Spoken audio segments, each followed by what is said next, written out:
Are your plants dying in containers and you have no clue why? Don't worry, it happens to the best of us.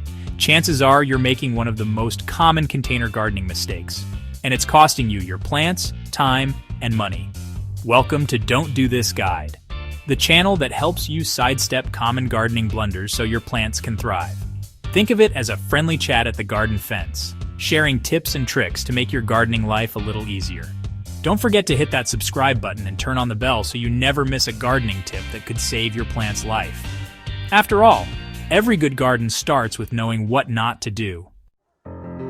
Let's be honest, choosing a container for your plants can be a bit like choosing a new pair of shoes.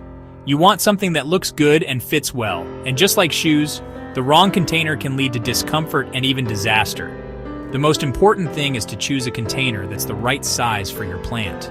Too small, and the roots will become pot-bound, stunting growth. Too large, and the soil will stay wet for too long, leading to root rot. It's all about finding that Goldilocks size, just right. Terracotta pots are classics for a reason. They're porous and allow for good airflow, which is great for plants that like their roots to dry out a bit between waterings. But they can also dry out quickly, so you'll need to water more often. Plastic pots, on the other hand, retain moisture better, making them ideal for plants that prefer consistently moist soil. So consider your plant's needs and your watering habits when making your choice. Now let's talk about drainage. I can't stress this enough. Drainage is absolutely crucial for healthy container plants. Without proper drainage, excess water can't escape, and the roots become waterlogged. This creates the perfect environment for root rot to set in. And trust me, you don't want to deal with that.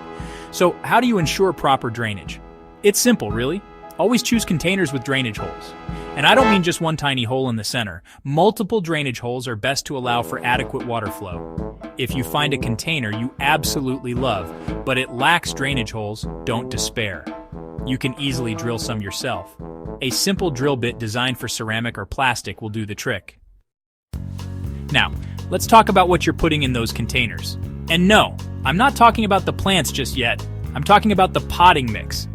This is another area where many gardeners go wrong, and it can make all the difference in the health and happiness of your plants. You see, garden soil, while great for plants in the ground, is simply too heavy and dense for containers. It doesn't drain well and can compact easily, suffocating those precious roots. Potting mix, on the other hand, is specially formulated for container gardening. It's lighter, fluffier, and provides better drainage and aeration, allowing your plant's roots to breathe and thrive. Plus, it's often amended with nutrients to give your plants a head start. So, resist the temptation to scoop some soil from your garden bed and call it a day. Your plants will thank you for it. Now let's talk about overcrowding. It's tempting to cram as many plants as possible into a single container, especially when you're working with limited space. But trust me, this is a recipe for disaster. Just like us, plants need their personal space. When plants are overcrowded, they have to compete for resources like water, nutrients, and sunlight.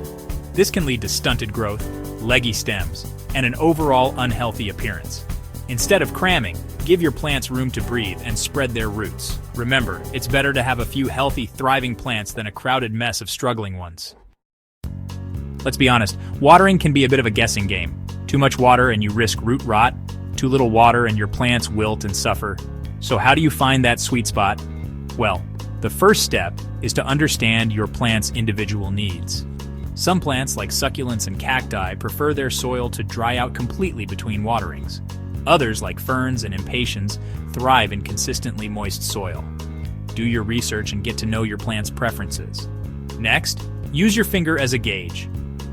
Stick your finger about an inch into the soil. If it feels dry, it's time to water. If it feels moist, hold off for a bit longer. And when you do water, water deeply, allowing the excess to drain out of the drainage holes. Now let's talk about feeding your plants. Remember, container plants are like hungry teenagers. They need regular feeding to fuel their growth and keep them looking their best. Unlike plants in the ground, which have access to nutrients in the surrounding soil, container plants rely solely on you to provide them with the nourishment they need. That's where fertilizer comes in. Fertilizer provides essential nutrients like nitrogen, phosphorus, and potassium, which are crucial for healthy growth, flowering, and fruiting. There are countless types of fertilizers available, so choose one that's appropriate for the type of plants you're growing. and be sure to follow the instructions on the label carefully. Over-fertilizing can be just as harmful as under-fertilizing. Choosing the right location for your containers is like choosing the right spot for a sunbathing session. You want to find a spot that gets just the right amount of sunlight and protection from the elements. Different plants have different light requirements. Some, like succulents and cacti, thrive in full sun, while others, like ferns and hostas, prefer shade or partial shade. Before you place your containers, take some time to observe your garden and identify areas that receive different amounts of sunlight throughout the day.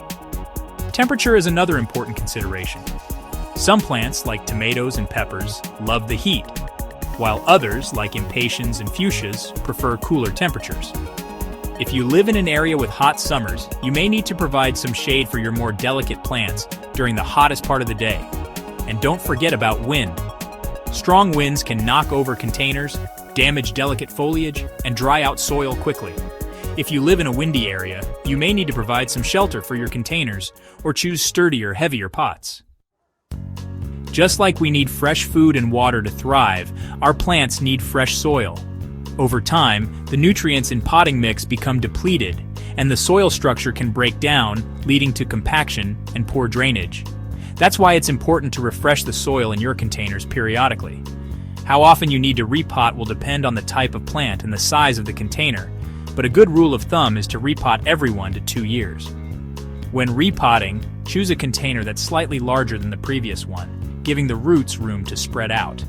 Fill the new container with fresh potting mix, position the plant, and backfill with more potting mix, leaving about 1 inch of space at the top.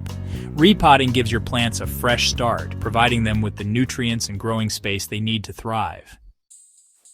Just as we adjust our wardrobes and routines with the changing seasons, so too must we adjust our care for our container plants. After all, a plant's needs in the heat of summer are quite different from its needs in the depths of winter. During the spring and summer, most container plants will need regular watering, feeding, and protection from the intense midday sun. As the days grow shorter and cooler in the fall, you can gradually reduce watering and feeding. If you live in an area with cold winters, you'll need to take steps to protect your tender container plants from frost. By paying attention to the changing seasons and adjusting your care accordingly, you can help your container plants thrive year-round. Just like us, plants can fall victim to pests and diseases. And just like with our own health, early detection and treatment is key to preventing minor issues from becoming major problems. Make it a habit to regularly inspect your container plants for signs of pests or diseases. Look for things like discolored leaves, wilting, webbing, holes in leaves, or unusual growths. If you do spot something suspicious, don't panic. There are many effective and environmentally friendly ways to control pests and diseases. For example, you can use insecticidal soap to control aphids, neem oil to deter spider mites, or a copper fungicide to treat powdery mildew. Remember, prevention is always better than cure. There you have it, the most common container gardening mistakes and how to avoid them.